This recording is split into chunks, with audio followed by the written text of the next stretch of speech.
Василев, Владо Манчев, не, простете, това е Даниел Пеев, измъкват се само срещу вратаря. Младен Стоев, удар на Младен Стоев.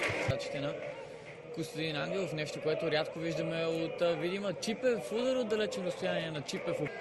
На няколко пъти бе изблъскан на Дани Пеев. Сега изсипа на топка напред към Владимир Манчев. Ще овладее ли Манчев кълбото? Не го направи. И това обаче не означава, че останалите 60 ще бъдат такива. Сега Даниел Пеев там. Станем свидетели на първо по-опасно положение в срещата. Да. Размина се там в последния момент, ако не се лъжа, Самета Шимов. Ясно, футболистът. Сега ще ви кажа кой е той.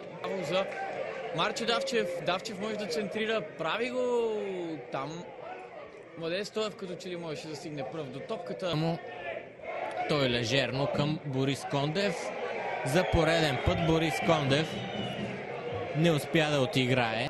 А тук съдията Никола Попов даде добре авантаж. Ние все пак се надяваме да видим някое попадение до края на срещата. Ето обаче, че видима повежда в резултата. Малко изненадващо. Тъмън един фен ни каза, че 3 дена да играят тези два отбора, гол няма да си вкарат. И ето, че видима повежда в резултата. Ето го същия този Тафраджийски в момента се чувства като... Жълт картон за симулация трябва да е това. Абсолютно, абсолютно. Смешка това, което се случва на терена. Наистина. Възможност сега за видима, да видим какво ще измисли влезналият като резерва футболист с номер 19 Евгений Игнатов.